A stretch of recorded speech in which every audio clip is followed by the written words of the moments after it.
Hi hello, कशा आहात तुम्ही सर्व? तुमचं पुन्हा एकदा मी प्रिया माझ्या या सिंगच्या चॅनलमध्ये खूप खूप स्वागत करते. तर आज मी तुमच्यासोबत शेअर करणार आहे प्रिन्सेस कट ब्लाऊज. डायरेक्ट आपण ब्लाऊज पीसवर कसं कट करायचं.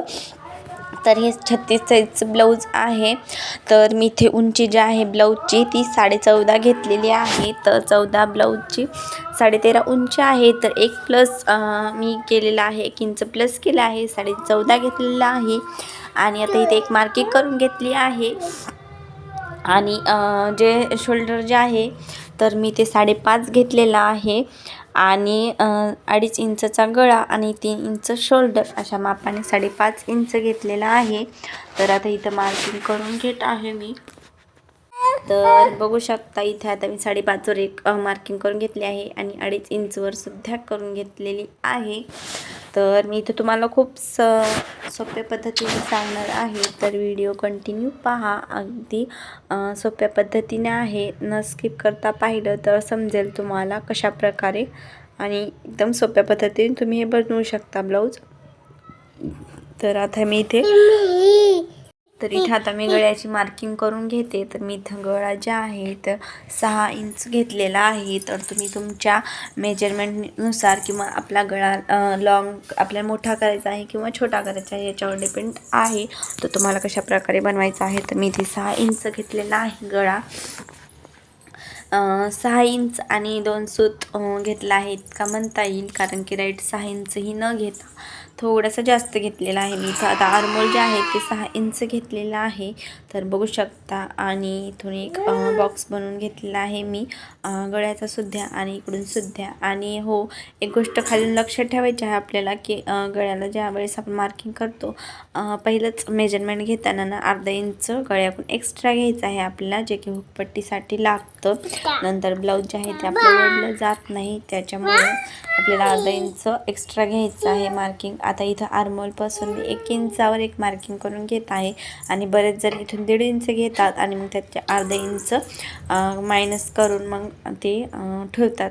तर तसं न करता मी डायरेक्ट इथे 1 इंच घेतलेला आहे, कारण की 1.5 इंच करून बी आपण अर्धा इंच मधून काढतो त्यावेळेस ते तितकंच उरतं. आणि आपल्याला हे स्लीव्जमध्ये कटिंग करायची असते ना, त्यावेळेस थोडंसं कट केलं की ते बरोबर येतं. आता इथून आपल्याला काय करायचं आहे, जे आर्मोल आहे ना 6 इंच, त्याचा 3 इंचावर एक मार्क करून घ्यायचा आहे अर्ध्यातून. आणि इकडून जे आहे ना तर 36चा चौथा भाग आहे 9 इंच, तर 9 इंचावर एक अशी उभी धरून मार्किंग करून घ्यायची आहे.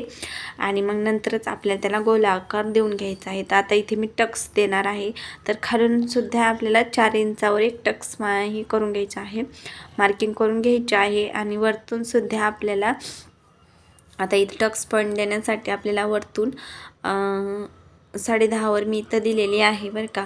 तर 36 इंचच्या मार्किंगसाठी 10.5 राईट ब्लाऊज बसतो. एकदम असं झोल वगैरे पडत नाही. तर इथे मी अर्ध्या इंचवर एक मार्किंग करून घेतलेली आहे. आणि तिथून आपल्याला 4 इंचावर एक मार्किंग करून घ्यायचे आहे. आणि वरतून मग आपल्याला 10.5वर एक मार्किंग करून घ्यायचे आहे. तर बघू शकता इथं मी घेत आहे मार्किंग करून. आणि आता आपल्याला इकडून जे आहे ना 4 इंचावर घेतलेलं, तर तिथे एक आपल्याला 1 इंचचा पॉईंट द्यायचा आहे, म्हणजे 1 इंच आपल्याला कट करायचा आहे, जेणेकरून पब जे आहे ते पडेल छान असा. तर इथं 1 इंचावर घ्यायचं आहे. तर बघू शकता मी ते घेतलेलं आहे. तर आता इथं आपल्याला एक सरळ रेष ओढून घेऊन मग नंतर त्याला इकडून आकार देऊन घ्यायचा आहे. तर तुम्ही तुमच्या पद्धतीनुसार सुद्धा करू शकता, किंवा मग या पद्धतीनं केलं तर या पद्धतीनं सुद्धा तुम्हाला खूप छान असं ब्लाऊज परफेक्टली शिवता येईल बसेल. तर तुम्हाला याचे जे कटिंगचा व्हिडिओ तर अपलोड आहे, तर आता तुम्हाला याचं जर स्टिचिंगचा व्हिडिओ पाहिजे असेल तर मला नक्कीच कमेंट करून सांगा. मी लवकरच त्याचा व्हिडिओसुद्धा तुमच्यासोबत शेअर करेन. आणि बघू शकता इथे आता मी वरतून सुद्धा आता मी मार्किंग करून घेत आहे. आणि बरेच जण काय करतात, हे जे आहे ते अशा प्रकारे धरतात. तर अशा प्रकारे आपल्याला न धरताही असं करायचं आहे, कधीही वरतून धरायचं आहे, जेणेकरून मार्किंग व्यवस्थित येते. आणि आर्मोल जे आहे ना ते सरळ न कापता असं थोडंसं तिरकं धरून आपल्याला कट करायचं आहे, जेणेकरून छान असा ब्लाऊज इकडून न उतरता छान बसतो. तर बघू शकता इथं मी अगदी थोडंसं मध्ये घेतलेलं आहे, जेणेकरून इथं जे आहे ना आपल्या शोल्डरच्या तिथं तर ब्लाऊज एकदम परफेक्टली बसतो इथं हाड्या असल्यामुळे.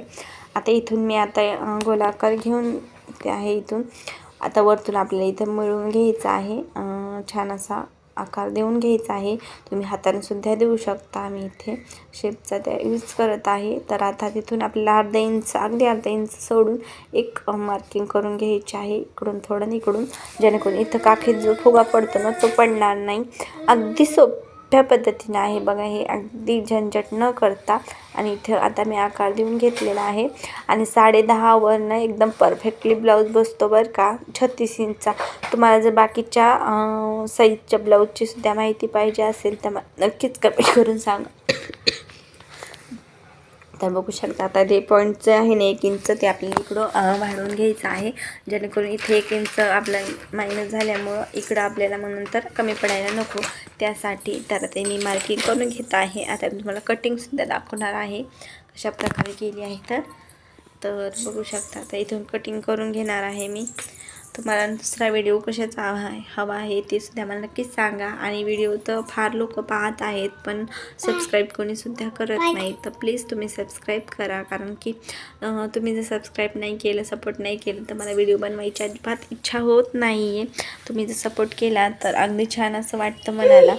तर प्लीज असा सपोर्ट राहू द्या, सपोर्ट करा आणि व्हिडिओ कसे वाटतात ते सुद्धा नक्की सांगा. आणि तुम्हाला जर याच्यापेक्षा परफेक्टली जमत असेल तर मला माझं काय चुकतं आहे ते सुद्धा नक्कीच सांगा. अजिबात राग वगैरे काहीही येणार नाही. तर प्रत्येकाची पद्धत वेगळी असते, पण या पद्धतीनं माझं अजिबात एकही ब्लाऊज फिसलं नाही आत्तापर्यंत, म्हणून मी तुमच्यासोबत ही ट्रिक जी आहे ती शेअर केलेली आहे. तर बघू शकता आता एकदम परफेक्टली आता कटिंग करून घेत आहे मी. आणि याचा स्टिचिंगचा सुद्धा व्हिडिओ मी लवकरच अपलोड करणार आहे, त्यासाठी माझ्या चॅनलला सबस्क्राईब करून ठेवा. आणि माझे नवनवीन व्हिडिओ पाहण्यासाठी बेल आयकनसुद्धा क्लिक करून ठेवा, जेणेकरून माझा प्रत्येक व्हिडिओ आलेला तुम्हाला लगेच समजून जाईल. तर चला मग आता इथेच एंड करते.